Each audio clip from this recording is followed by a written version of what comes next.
Shalom, brothers and sisters. So I'm going to read you this article, but I want you to remember that India is one of the places on the top of the list where Christians have a really hard time surviving.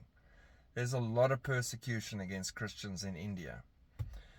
India is taking a stand banning Sharia while Europe surrenders to Islamic law, and possibly America as well. Lawmakers in an Indian state have approved landmark legislation to ban discrimination against women based on Islamic Sharia law, personal laws that would be common for all citizens regardless of religion.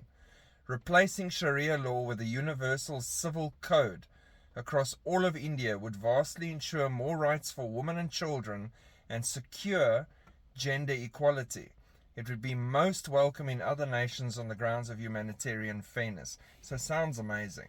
At least someone's taking a stand against the push of Islam. Now here's the interesting bit. By 2030, there it is again, there will be 60 million Muslims living in Europe. 60 makes me think of the 6 days of creation, 6,000 years coming to the end, but that's just me. We are witnessing the process of the Islamization of Europe, including Belgium, France, Germany, and Sweden. Mosques financed by Islamic countries are the backdrop for Muslims' lives in Europe. Quranic schools are financed by the rich Gulf states. 3 choices basically remain here for everybody who's facing this onslaught at the moment. So, these are the ones that are offered to non-Muslims. Conversion to Islam, so bend the knee and convert to Islam. That's number 1. Sword or diminutude, an inferior status, in which non-Muslims are allowed to survive as long as they pay tribute. Right? So slaves. Western nations must choose a 4th option. Freedom. Push back against it. Oppose it. Do not surrender. Do not throw away your culture. Do not throw away your faith.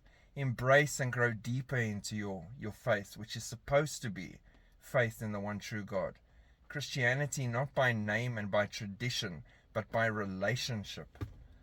That is all that's important to focus on.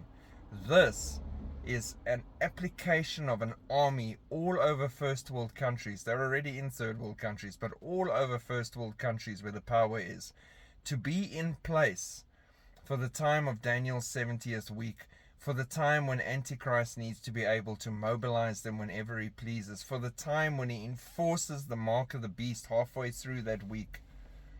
And we're seeing that army being put in place right now worldwide.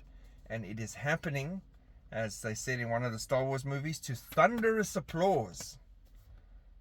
It's sad and crazy all at the same time, but that is what you expect when people cut Jesus out of any decision making.